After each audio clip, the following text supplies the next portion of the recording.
আমার কাছে একজন ভদ্রলোক আসছেন, 40-এর উপরে বয়স, বাম পায়ের বুড়া আঙ্গুলের উপরে একটা ঘা এবং ওনার ডায়াবেটিস আছে। অ্যানজিওগ্রাফি করে দেখা গেল যে ওনার এই হাঁটু পর্যন্ত ভালো আছে, কিন্তু হাঁটুর নিচে সমস্ত ডিজিজ, দুই পায়েই আছে, এইখানে একটু ন্যারোয়িং আছে, আর বাকি সব কিছু বন্ধ। কথা হচ্ছে যে ওনার অ্যানজিওপ্লাস্টি করা হয়েছে, আমার কাছে এসছেন, কিন্তু অ্যানজিওপ্লাস্টির পরে কি হয়েছে, পাইপের অবস্থা কি, তার কোনো রেকর্ড নাই, কোনো ছবি নাই। আমরা কি করে বুঝবো কি করা হয়েছে?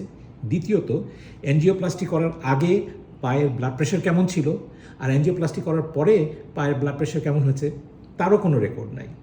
অতএব এই রেকর্ডগুলো থাকতে হবে। অ্যানজিওপ্লাস্টি করার পরে ব্লাড পাইপের ছবি কেমন হয়েছে, অবস্থা কেমন হয়েছে, তার রেকর্ড থাকতে হবে। তাহলে বোঝা যাবে যে অ্যানজিওপ্লাস্টি সাকসেসফুল হয়েছে। আশা করি এই কথাগুলো আপনারা সবাই বুঝতে পেরেছেন। ধন্যবাদ।